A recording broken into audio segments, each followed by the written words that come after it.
também porque países do mundo inteiro se manifestaram depois do Tribunal Penal Internacional de Haia emitir um mandado de prisão contra o primeiro-ministro de Israel, Benjamin Netanyahu, e líderes do grupo terrorista Hamas, basicamente equivalendo às ações dos dois. E o nosso correspondente, Luca Bassani, vai nos contar todos os detalhes e a repercussão mais amplamente. Luca, beleza, meu querido? Conta pra gente aí como que reverberou esse posicionamento do Tribunal Penal Internacional. Pois é, André, isso reverberou de maneira diferente de acordo com o país que recebeu essa notícia. Nós sabemos que a África do Sul é um dos países que mais defende a causa palestina, inclusive está representando perante a Corte Internacional de Justiça, também em Haia, contra Israel sobre o suposto crime de genocídio, e achou muito boa a notícia do fato de os procuradores de Haia quererem a prisão de Benjamin Netanyahu e também de Yoav Gallant, o ministro da Defesa do país. Por outro lado, a União Europeia manteve uma posição de neutralidade. Josep Borrell, que é o líder da diplomacia do bloco, disse que está acompanhando todas as informações, todas as acusações e que está atento a tudo aquilo que será decidido, lembrando sempre que todos os países signatários do Tribunal Penal Internacional devem cumprir as suas obrigações. Muitos deles, muitas vezes, acabam escolhendo outros caminhos, mas Josep Borrell deixou claro que é necessário obedecer. Agora, pegando o principal aliado dos israelenses, os Estados Unidos da América, Joe Biden disse que essa decisão é ultrajante, já que traz em um ponto de equivalência um Estado consolidado, que é Israel, e um grupo terrorista, que é o Hamas. Ele disse que, apesar de saber das dificuldades do povo palestino, em maneira alguma acredita que os Estados Unidos enxergam ambos os beligerantes nessa guerra em uma posição de equivalência moral, colocando toda a culpa do início no conflito no colo do Hamas, que exatamente quebrou as fronteiras da faixa de Gaza com Israel e promoveu a morte de mais de 1.200 pessoas, principalmente no sul do país, sequestrando mais de 250 pessoas. Então a gente vê que as diferentes posições dos líderes mundiais. Benjamin Netanyahu também disse que rejeita com todo desgosto as decisões, ou pelo menos a acusação da Procuradoria, e provavelmente esse assunto seguirá sendo pauta durante os próximos meses. Afinal, é apenas uma acusação, ainda não se transformou de fato em uma decisão da Corte, mas essas decisões acabam sempre dividindo o mundo e nós continuaremos acompanhando, até por todas as repercussões geopolíticas que isso pode representar dentro do Oriente Médio. Pela primeira vez, uma acusação negativa a um dos principais aliados dos Estados Unidos desde a fundação do Tribunal de Haia na Holanda. Valeu, Bassani, obrigado. Diretamente de Imola, na Itália. Obrigado, Luca Bassani, pelas atualizações. Vamos abrir aqui para a nossa bancada, diretamente com o nosso correspondente. Eu tô brincando. Isso aqui é cacuete. Nosso repórter. Tá querendo me mandar para longe? Não, né? Não tô querendo te mandar.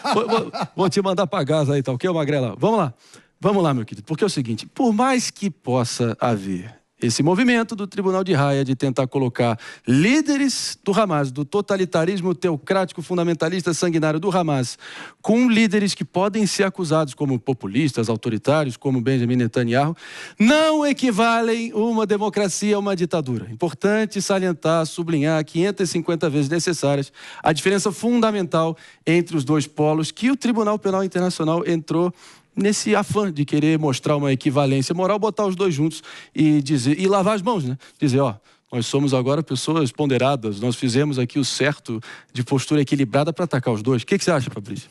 Veja bem, André, primeiro que o mandado de prisão do Tribunal Penal Internacional de Haia, na prática. Não serve de nada. Ficção. Basicamente é o seguinte, eu chegar e falar assim, eu quero namorar com a Gisele Bündchen. Eu quero, mas eu vou? Provavelmente não. Então foi emitido um mandado de prisão para o Netanyahu, como foi emitido também para o Ismail Haniyeh, que é o líder do Hamas, também para o Yahya Sinwar, que é o líder do Hamas em Gaza, por exemplo.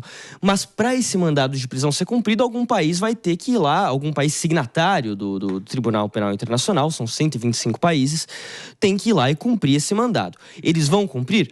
Não são obrigados, eles não precisam cumprir, e o Tribunal Penal Internacional não tem uma força policial que possa obrigar isso a acontecer. Então a gente já parte desse ponto. Segundo, o que aconteceu foi o seguinte, o que o procurador emitiu ontem foram dois mandados diferentes, um para os líderes do Hamas e outro para o Netanyahu e para o Yoav Gallant. Na declaração, ele não está comparando o que os dois fizeram. Ele descreve a lista de crimes cometidos cometidos pelo Hamas, vários crimes lá que são imputados, e também uma lista de crimes que são imputados ao Netanyahu e ao Yoav Gallant, que é o ministro da Defesa de Israel. A questão aqui, como você bem trouxe, é a seguinte: não tem como a gente comparar Netanyahu e Gallant, que são líderes eleitos democraticamente, a chefes de um grupo terrorista. Não há a menor comparação entre os dois, de fato. Agora, as acusações, aí já é algo que abre espaço um pouco mais para discussão e que coloca a comunidade internacional também em xeque, porque é o seguinte: nessa seleta lista de pessoas que têm um mandado de prisão expedidos pelo Tribunal de Haia, está, por exemplo, o Vladimir Putin, que se você perguntar para o Biden, por exemplo, ou para qualquer líder americano, eles vão dizer, sem pensar duas vezes, não, o mandado de prisão do Putin tem que ser cumprido. Quando ele sair da Rússia para vir aqui para o Brasil, por exemplo, participar de uma reunião do G20, ele tem que ser preso. O Brasil tem que ir lá cumprir esse mandado de prisão, coloca todos os países nesse balaio. Mas agora eles dizem assim, não, esse mandado de prisão para o Netanyahu é um absurdo, não tem equivalência. Então coloca a comunidade internacional também numa situação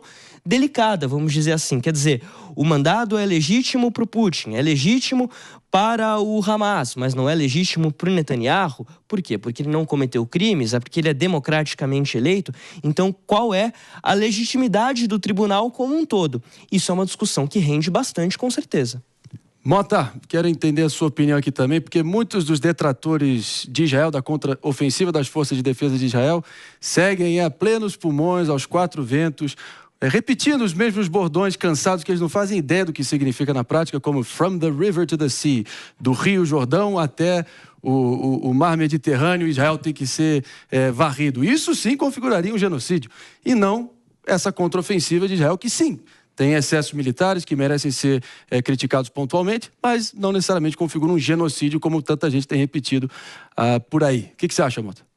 É evidente, Marinho. Eu não me lembro quando foi a última vez que eu soube de uma nação em guerra que avisava as áreas que iam ser bombardeadas com antecedência, para que os civis saíssem de lá.